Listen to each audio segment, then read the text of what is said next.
அனந்தகோடி பிரம்மாண்ட நாயக ராஜாஜிராஜ யோகிராஜ சச்சிதானந்த சத்குரு சாய்ராம் மகாராஜுக்கு ஜெய். ஷிரடியில் ஸ்ரீராமநவமி திருவிழா ஆரம்பம் ஆயிடுத்து. ஆரம்ப வருஷங்களில் அந்த விழாவின் போது கீர்த்தனைகள்லாம் பாடுறதுக்கு ஏற்பாடு பண்ணினா. ஒரு ஹரிதாஸ் கிடைக்கிறது ரொம்ப கஷ்டமாக இருந்தது. ஆனால் அந்த பொறுப்பை தாஸ்கானுட்டே கொடுத்துட்டா, நீ தான் ஏற்பாடு பண்ணணும்னு சொல்லிட்டுன்னு. நமது ஹரிதாசர்கள்லாம் கீர்த்தனைகள் செய்கிற போது ஒரு விசேஷத்துக்கு போகிற மாதிரி தலையில் டர்பனோ ஏதோ ஒரு தலை அணி அணிஞ்சுக்கணும். நீளமான அலைமோதும் கோட், உள்ளே ஒரு சட்டை, தோள்களில் அங்கவஸ்திரம், இடுப்புக்கு கீழே வழக்கமான நீல வேஷ்டியை போட்டுருப்பான். ஷிரடி கிராமத்தில் ஏதோ ஒரு கீர்த்தனைக்காக தாஸ்கானு ஒரு முறை இவ்வாறாக உடை அணிஞ்சின்றிருந்தார். பாபாவை நமஸ்காரம் பண்ணுறதுக்கு போனார். நன்னா இருக்கு மாப்பிள்ள, இவ்வளவு அழகாக உடை போட்டுட்டு நீ எங்கே கிளம்பிட்ட அப்படின்னு பாபா கேட்டார். கீர்த்தனை செய்வதற்கு அப்படின்னு பதில் சொன்னார். அப்போது சிறு அலங்கார பொருள் எல்லாம் எதற்கு? கோட்டு, அங்கவஸ்திரம், குல்லாய் முதலிய எல்லாத்தையும் அவுத்து என் முன்னாடி வயட்டி வச்சுடும் அப்படின்னு சொன்னார். தாஸ்கான் உடனே எடுத்து பாபாவின் பாதத்தடியிலேயே வச்சுட்டார். கீர்த்தனை செய்கிற போது தாஸ்கானு இதையெல்லாம் போட்டுக்கிறதே கிடையாது. இடுப்புக்கு மேல் அவர் ஒன்றுமே போட்டுக்கிறது இல்லை. கைகளில் ஜதை, சப்ளக்கட்டை, கழுத்தில் ஒரு ருத்ராட்ச மாலை அப்படியே தான் இருந்தார். எல்லா பாடகர்களும் கைகொள்ளும் முறையுடன் இது ஒத்துதான் இல்லை, ஆனால் இதுவே மிகச் சிறந்தது வழி. கீர்த்தனைகள் பக்திகளை படைத்துருக்கிய நாரத ரிஷியே மேல் உடம்பில் தலையிலேயும் எதுவும் போட்டுக்கிறது இல்லை. தான் கையில் வீணை எடுத்துட்டு இடந்தோறும் அலைந்து திரிந்து கடவுளன் புகழை பாடின்னு இருந்தார். பூனா அகமது நகர் ஜில்லாவெல்லாம் பாபாவோட மகிமை எல்லாரும் கேள்விப்பட்டா. கொங்கல்லையும் பாபாவின் புகழை பரப்பினா. உண்மையில் தாஸ்கானு தாம் அவரை கடவுள் ஆசீர்வதிப்பதாக தமது அழகிய ஒப்புமற்ற கீர்த்தனைகளால் அங்கே இருந்த ஏராளமான மக்களுக்கு பாபாவினால் பயரும்படி கீர்த்தனைகள்லாம் பாடினார். கீர்த்தனைகளை கேட்க வந்த மக்கள் வெவ்வேறு சுவையுள்ளவர்களாக இருந்தார். சிலர் ஹரிதாஸின் அறிவழத்தை அல்லது புலமையை விரும்பினார். சிலர் அவரது அபிநயங்களை, சிலர் அவரது பாடலை, சிலர் அவரது விகட நகைச்சுவைகளையும் அவரது துவக்க வேதாந்த வியாக்கியானங்களையும், சிலர் அவரது முக்கிய கதைகளையும், பலர் பலவிதமாக ஆர்வம் கொண்டிருந்தார். அவர்கள் மிகச் சிலரே கீர்த்தனைகளை கேட்டபின் வாயிலாக ஞானிகளிடத்தோ கடவுளிடத்தோ நம்பிக்கையும் பக்தியும் பெறுகிறார். தாஸ்கான் ஒரு முறை தானேவில் கௌபனீஸ்வரர் கோவிலில், சிவன் கோவில், பாபாவின் புகழை பாடின்றிருந்தார்.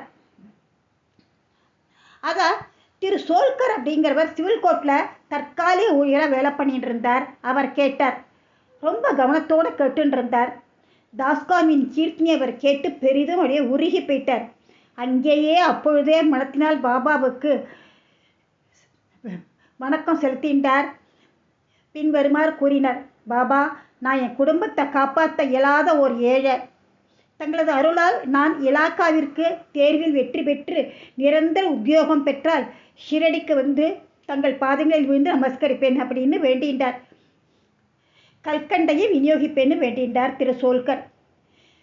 அவர் வேண்டின்ற மாதிரியே அவர் வேண்டின்ற நேரம் நல்ல நேரமாக எடுத்து திரு சோல்கர் பரீட்சையில் பாஸ் பண்ணினார். அவருக்கு பர்மனண்ட் வேலையும் கிடச்சிது. தமது விருதத்தை எப்படி நிறைவேற்றுறது? அவருக்கு எஞ்சி இருக்கிறது பெரும் குடும்பத்தை தாங்க வேண்டிய ஏழை மனிதர் திரு சோல்கர். அவரால் ஷிரடி பயணத்திற்கு நேரும் செலவை சாங்கிக்க முடியாது. அவ்வளவு செலவு பண்ண பைசாவும் இல்லை.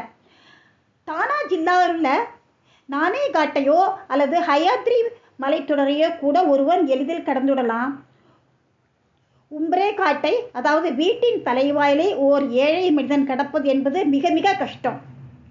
எவ்வளவு விரைவில் தனது விருதத்தை பூர்த்தி செய்ய முடியுமோ அவ்வளவு விரைவில் பூர்த்தி செய்யணும் அப்படின்னு திரு சோல்கர் நினச்சிக்கின்றார். தன்னோட செலவை குறைச்சின்றார். தன்னோட சாப்பாட்டை கொஞ்சம் கம்மி பண்ணினார். சாயில் சர்க்கரை போட்டுக்கிறதில்ல, அதையும் கம்மி பண்ணினார். அந்த மாதிரி கொஞ்சம் கொஞ்சமாக காசு சேர்த்தார். காசு சேர்த்து ஷிரடிக்கு வந்து சேர்ந்துட்டார். பாபாவின் தரிசனத்தை கிடச்சது அவருக்கு. அவர் பாதங்களில் சாஷ்டாங்கமாக விழுந்து நமஸ்காரம் பண்ணினார். ஒரு தேங்காயைத்தான் அவர்கிட்ட அர்ப்பணம் பண்ணினார்.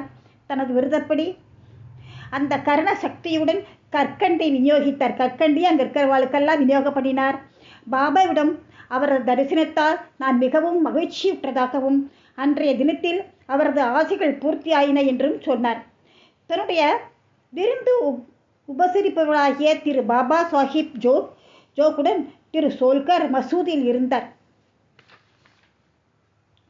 2 பேரும் எழுந்துட்டு மசூதி விட்டுக்கு புறப்பட போனா அப்போ பாபா ஜோக்கிட்ட சொல்கிறார், அவருக்கு சர்க்கரை நிறை முழுமையாய் கரைக்கப்பட்ட தேநீரை கொடுப்பீர். இத்தகைய உட்கருத்து வலஞ்சொறி சொற்களை கேட்டு திரு சோல்கர் மனமுருகி போயிட்டார். வியப்பால் செயலிழந்தார். அவர் கண்கள்லேருந்து கண்ணீர் கொட்டிட்டு மீண்டும் பாபாவுக்கு சாஷ்டாங்கமாக நமஸ்காரம் பண்ணினார். தனது விருந்துக்காக அழைக்கப்பட வேண்டிய தேநீரை பற்றிய வழிநெறியை கேட்டு ஜோக்கும் ஆச்சரியமடைந்தார்.